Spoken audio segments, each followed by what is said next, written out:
മടിയിൽ കനമില്ലാത്തവന് വഴിയിൽ ഭയം വേണ്ട എന്ന് പറഞ്ഞുകൊടുത്ത ഒരച്ഛൻ്റെ മകൾ ഇപ്പോൾ തട്ടിപ്പ് കേസിൽപ്പെട്ട് നട്ടം തിരിയുകയാണ്. വഴിയിൽ ഭയമുള്ളത് കൊണ്ടായിരിക്കാം ഒരുപക്ഷെ ഇപ്പോൾ ED വിളിച്ചെടുത്ത് പോലും പോകാത്തത്.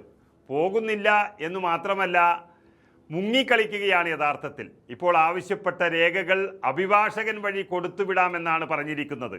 എന്നാൽ അഭിഭാഷകൻ വഴി ഹാജരാക്കാമെന്ന വീണയുടെ നിർദ്ദേശം ED തള്ളിക്കൊണ്ട് ഇപ്പോൾ സമൻസ് അയച്ചിരിക്കുകയാണ്. വൈദ്യപരിശോധനാ വിവരങ്ങളടക്കം വെച്ചുകൊണ്ട് വീണ നൽകിയ ഇമെയിലിൻ്റെ അടിസ്ഥാനത്തിലാണ് ചോദ്യം ചെയ്യലിന് 5 ദിവസം കൂടി സാവകാശം നൽകിക്കൊണ്ട് വീണ്ടും ഹാജരാകാൻ ED ആവശ്യപ്പെട്ടിരിക്കുന്നത്. ഈ വരുന്ന ബുധനാഴ്ചയാണ് ഇനി ഹാജരാകേണ്ടത്. നമുക്കറിയാം, കരിമണൽ കമ്പനിയിൽ നിന്ന് എന്തിന് പണം ലഭിച്ചു എന്ന് വ്യക്തമാക്കുന്ന രേഖകൾ സഹിതം ഹാജരാകാനാണ് പിണറായി വിജയൻ്റെ മകൾ വീണ തൈക്കണ്ടിക്ക് ED നോട്ടീസ് നൽകിയത്. വരാനുള്ള നിർദ്ദേശം നൽകിയിരിക്കുന്നതും ഇതേ കാരണം കൊണ്ടാണ്.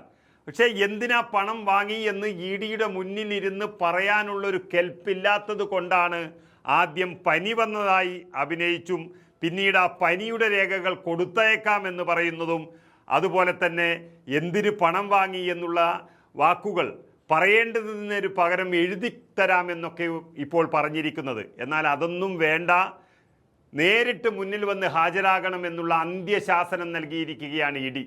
ഇല്ലാത്ത ചെലവുകൾ കാണിച്ച് 132 കോടിയിലധികം രൂപയുടെ ക്രമക്കേട് CMRLുമായി ബന്ധപ്പെട്ട് നടന്നു എന്ന SFIO കണ്ടെത്തലിലെ കള്ളപ്പണ ഇടപാടിലാണ് ED വീണയെ ചോദ്യം ചെയ്യാൻ വിളിപ്പിച്ചത്.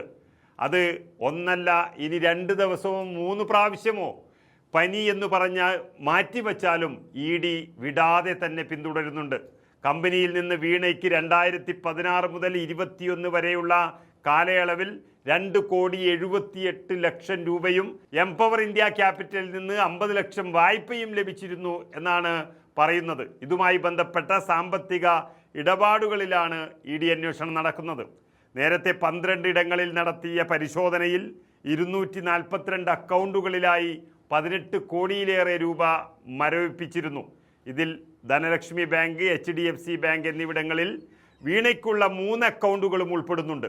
ഈ അക്കൗണ്ടുകൾ വഴിയാണ് വീണയും കരിമണൽ കമ്പനിയും ഇടപാടുകൾ നടത്തിയത്. അതായത് പൂർണ്ണമായും നടത്തിയിരിക്കുന്നത് കള്ളപ്പണ ഇടപാട് തന്നെയെന്ന് വളരെ വ്യക്തമാകുന്ന എല്ലാ രേഖകളും അന്വേഷണ ഏജൻസിയുടെ കയ്യിലുണ്ട്. എക്സാലോജിക്കും കരിമണൽ കമ്പനിയും തമ്മിലുള്ള എല്ലാ ഇടപാടുകളുടെയും രേഖകൾ EDക്ക് അന്വേഷണത്തിനായി കൈമാറാൻ നേരത്തെ കോടതി നിർദ്ദേശിച്ചിരുന്നു. ഇതിൻ്റെ വിശദാംശങ്ങളടക്കം വെച്ചായിരിക്കും ചോദ്യം ചെയ്യൽ നടക്കാൻ പോകുന്നത്. അതിന് ഉത്തരമില്ല തൻ്റെ കയ്യിൽ എന്നുള്ള ബോധ്യം അത് വീണയ്ക്കുണ്ട്. റെയ്ഡിനിടെ വീണ നൽകിയ പ്രാഥമിക മൊഴിയും നിലവിലെ തെളിവുകളും തമ്മിൽ നിരവധി പൊരുത്തക്കേടുകൾ ഉണ്ട് എന്നാണ് EDയിൽ നിന്നും ഇപ്പോൾ അറിയാൻ കഴിയുന്നത്. ഏതായാലും മാസപ്പടി കേസ് നിർണായകമായ ഒരു അന്വേഷണ ഘട്ടത്തിലേക്ക് കടന്നിരിക്കുകയാണ് എൻഫോഴ്സ്മെൻറ്റ് ഡയറക്ടറേറ്റ്. അതുപോലെ തന്നെ കരിമണൽ കമ്പനി MD ശശിധരൻ കർത്തയുടെ മകൻ ശരൺ S കർത്ത EDക്ക് മുന്നിൽ ഇന്ന് എത്തിയിട്ടില്ല. അതുപോലെ CMRLനും എക്സാലോജിക്കിനും ഇടയിൽ നടന്ന അനധികൃത സാമ്പത്തിക ഇടപാടുകളുടെ വിശദാംശങ്ങൾ അദ്ദേഹത്തോട് ചോദിച്ചറിയാം എന്ന EDയുടെ ലക്ഷ്യം ഇന്ന് നടന്നിട്ടില്ല. പ്രതിപക്ഷ നേതാവ് പിണറായി വിജയൻ്റെ മകളും എക്സാലോജിക് കമ്പനി മേധാവിയുമായ വീണയുടെ ചോദ്യം ചെയ്യൽ ബുധനാഴ്ച നടക്കുന്നതോടുകൂടി, അവർ ഹാജരാകുന്നതോടുകൂടി അത് അറസ്റ്റിലേക്ക് നീങ്ങും എന്നുള്ളത് ഉറച്ചു വിശ്വസിച്ചിരിക്കുകയാണ് കേരളം.